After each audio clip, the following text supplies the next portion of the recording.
Hello YouTubers. Hey, today it's going to be kind of a special video about walking sticks. Now I didn't make this one, but what this topic is today, everybody's seen them in local trade shows, even Walmart. You see some what I call cheap walking sticks in a stand there for $10, $15. This happens to be one of them. And I'm going to show you what to do to turn that $10 or $15 stick into about a $50 to $100 stick. But you're going to get them under $15 about all over the U.S. I've found several that way. Now, this particular one, they put a spiral on it. Finish is really not too bad. But what we're going to do is give it a facelift. It's not going to take very long. It's going to be simple. And I'm going to show you how I turn this into a $50 to $100 stick. And I'll tell you what I think the value of it is whenever I get to the end of it. But right now it's a $15 stick, and it comes with a nice little point on the foot of it. So let's get started and see what it looks like a little later. Yeah, here we are at the carving bench now. And one more comment here. I don't know how they can sell these so cheap for $10 or $15, but if you find one pretty straight and hefty looking stick, pretty solid, hey, it's worth it, because I'll tell you, by the time you go out and gather sticks and you cut them and you spend your gas money going out after them, and you might find 10 or 15 in one day. That's okay. However, by the time you get home with it, you've got quite a bit in it. And this was no trouble. I just brought this home from the grocery store. Now, I don't care if these are imported from China or what they are, but there's good wood in them. And if you can pick them up for $10, you're better off doing that, I think, than go out and try to find a fairly straight one. And this is not totally straight, but it's straight enough. And I'll tell you what, there's nothing wrong with the spiral. So that started right up here about that hole.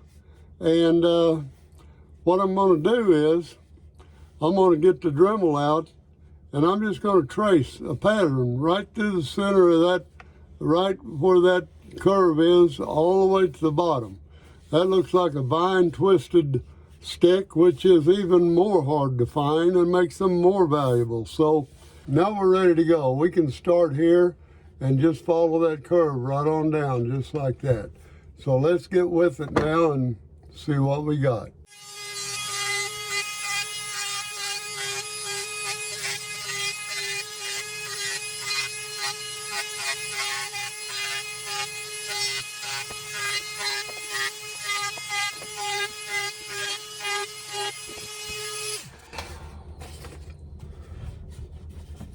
As we can see here, it already looks better with that spiral.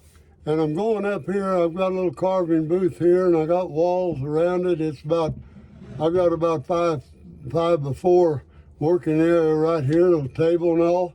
And I get up here so far and it hits the back wall. Well, all I need is about 24 more inches, so I'll just turn it over and I will carve back the other way, which you see here. And I will just turn it right here. Now we have room to finish up. And what I'll do is get right back down here now. Remember that drawing's already there, so I'm just go right here, turn it upside down, and I'm gonna follow that same spiral right on back, and they'll eventually come around and I can connect them right here, like connecting the dots. So let's get that done right now. Just wanted to show you what to do in a small area. Don't try to reach and gouge and get your arm all contoured up when we still have that same original easy position right here. Just turn the stick upside down. And if you got a stick that don't have a spiral on it, wrap some tape around it.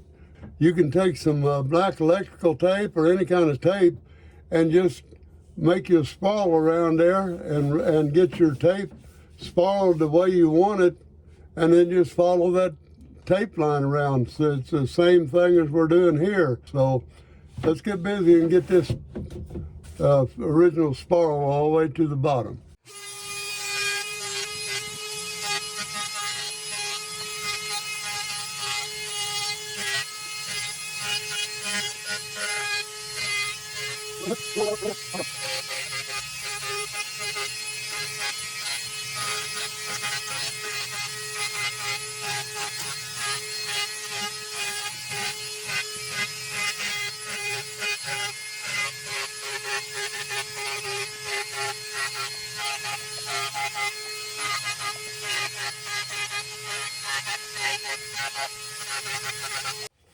Okay, as we said before, I've got my bottom end there, so it's time to turn it over. See, we have a wider groove right there than right here. So we just turn it over so we can get comfortable again. And we're toward the top where the stick gets heavier. You can go a little deeper to make it look good too. So a lot of little fine, just to your deep as you want to go to your taste. When it gets down thick, or depends on the diameter of your stick to start with. If it's not very thick to start with, this is a good 1.5 inches at the top, about 3/4 at the bottom. So you can go fairly deep up here at the top if you want. But what you got to remember is just go as deep. You don't want to weaken the stick. You don't want to cut it half in two. But if it's fairly thick like this, you can go quite a bit deeper, and it don't have to be the same depth all the way down, because they don't grow naturally in the woods that way. So you don't have to have them precisely even all the way down or the same depth. So let's go ahead and finish this up, and then we'll do some sanding on a stick.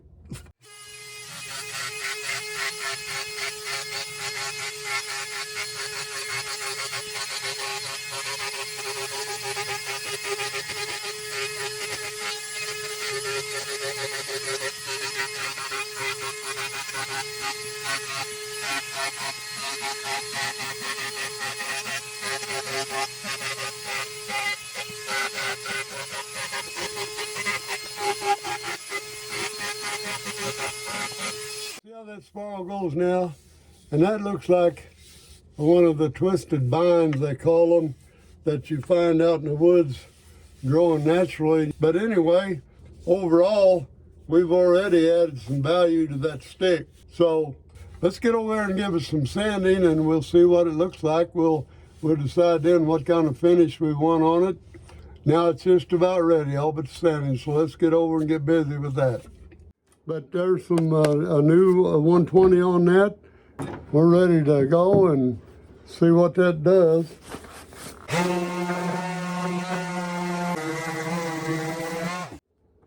We'll hold this up here, and just a little bit of sanding. I've lightened that up. You never know what kind of wood some of these are going to be made out of. That is hardwood. A lot of these come from China, India, so you're able to get some fairly exotic wood in here. But what I do is just take the finish off with about a 120 grit.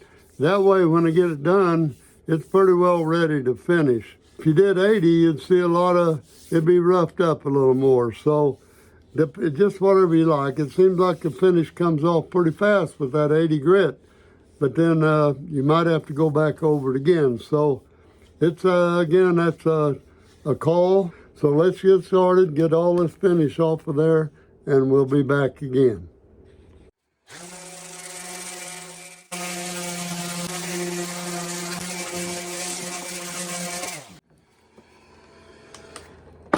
Now it's when you just take your hood off and you kind of take a look at it real close and see if there's any of the finish. And I think I got a little right in there, so I might just might have missed that. So I'm going to give it a little hit there, and then we'll be done with it. I always go over them twice like that just to see that I don't have any glaze left on them at all. That's pretty slick. I just leave it just the way it is. And don't try to take the tip off while you're sanding, because the edge of the sander will get right up on it close enough. Now I want a darker stain on that. That's a real light wood. It's going to take stain really well. You could use two kind of stains. You could use you could spall around with some oak, and then take a rag and go like this and put a darker walnut right in the middle of it. That may look good too. So just whatever turns the crank there. Let me get that done and we'll lay this out and get ready to put some finish on it. First thing we have to do is get a paper towel, and I use a little denatured alcohol here to just go over it and get the dust out of it. And I'll hold a finger down in that spiral and I'll rub all the way down the stick like so, and that'll do the final job there, and you can get right on with your process. So I'll take paper towel and roll it out here and set that on there, and that also keeps it fairly clean while you're trying to do something with it. Now let's open the golden oak, and we'll open up the walnut. We'll just put the oak all the way over it, then we'll decide whether we want the darker. We'll get on a little rag and put it right on my finger and run it right down that groove we want. Or we might like the golden oak. So let's stir the oak a little bit. That's going to look okay. Clean terry cloth here, and we'll just dip it right down in there and then go to work on it. See what that oak finish looks like on here. And usually down in a groove, your oak will look darker once you get it down in there. So you can decide then whether you want any more finish on it. That don't look too bad.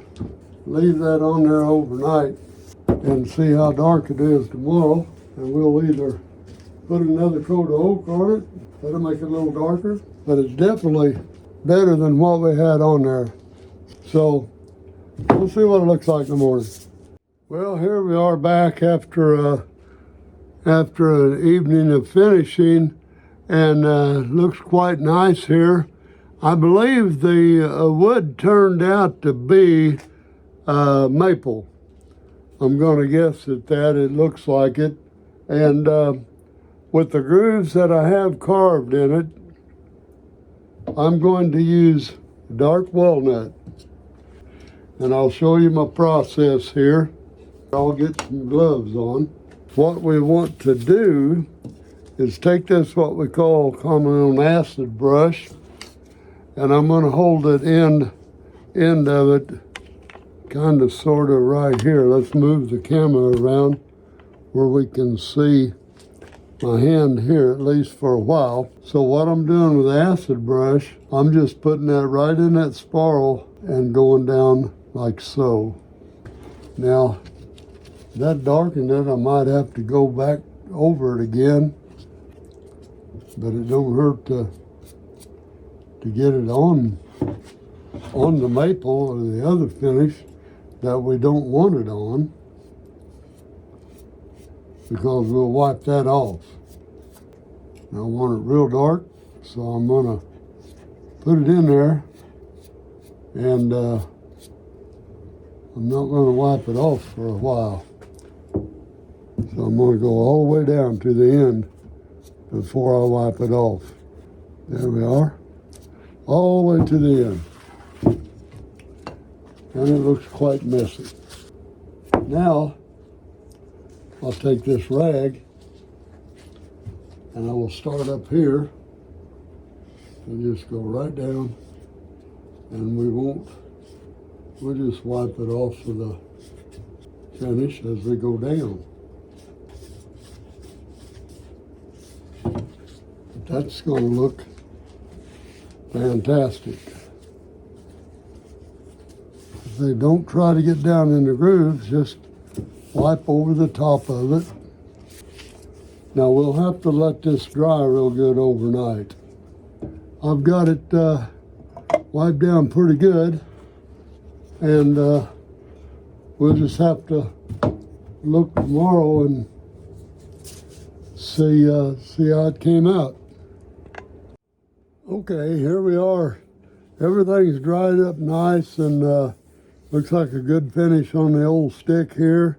And I always keep my torch handy for these paracords. I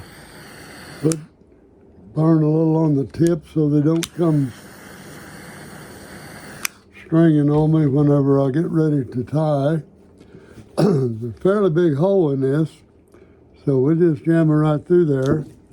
And on the single wraps, I've found that I just go up here, regardless of where the hole looks like that was a little off center. But what I do is tie me a slip knot first right through, like they're tying it up right there. But I turn it over and I tie me another one right over here. But this time we're going to make it a square knot. And we just keep that one up snug before you snug this one down. And then what we have to do for a square knot is bring this over and back up. So I don't give lessons in tying knots, but I tell you what kind of knot I'm using so you can look it up. Now I want to make sure that's pulled down tight and just over the hole there. And then we'll pull that square knot I have set up right down on top of that. That ought to do pretty good. Now we have a square knot in there, and I'm going to put a drop of CA glue. I have thin CA glue, and I put it right on that knot. Now we'll keep that knot tight, and now we'll just bring us up here so we have room for any size wrist here above your knot. And I tie a half hitch, what's called a half hitch on this, which you go around and under. Like I said, it's not a knot tying class, so I don't really go to a lot of trouble here to show you how to tie a half hitch, but that's what this knot is right here. You can see kind of looping around there, and you can tighten it up more or less any way you want it.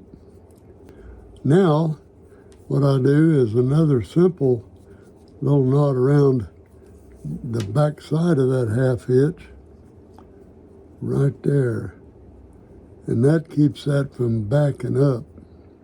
Now with that said, around this knot I will put a little more CA glue,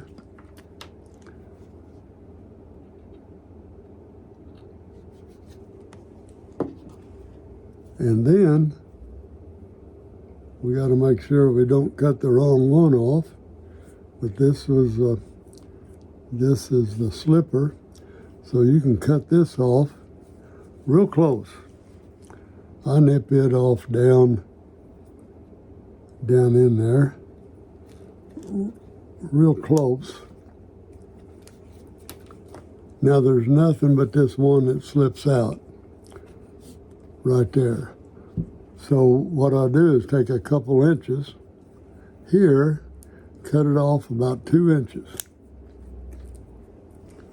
Now I take a torch and I let that burn and ball up on there. You let that burn a little bit and then blow it out, makes a nice little ball.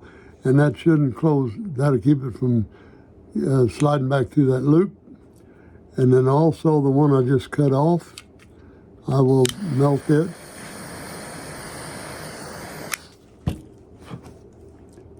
And push it down like that. Now we still have a nice little loop pull right there that you can really pull with one hand. So that makes it really good. And if you come down to here, it starts to tighten up before it goes in that ball. So let's take a closer look at all this now, and overall see what it looks like. Okay, that's about all I have to offer for this another video. But you remember what the stick looked like? It had some kind of a finish on it that was no telling what. But after finishing, I took the paint off of it, and I just spiraled right over the top of it. See, I got uneven spirals. Looks like what a wild vine would do. Now you can tape, like I think I mentioned already. You can take tape and wrap around one of these and make a tighter spiral here, and then a more lengthy spiral all the way down. Vary your sizes in between here. Like I said before, no matter if you're left-handed or right-handed, you can easily pull these through, hold your stick, and you can tighten up on that slip knot like that, and that'll fit any wrist. And it also gives you a nice place to hang it over a nail or something on your porch. And anyway, it has a nice tip on the end of it. Bought it that way, and I told you I was going to tell you, this is not no longer a $10 or $15 stick. This will be priced at $99, and I will sell it for $99. So that's about all I can say, except give me a thumbs up if you like this video, and if you really liked it, you can hit that subscribe button. Until then, I'll see you in the next video.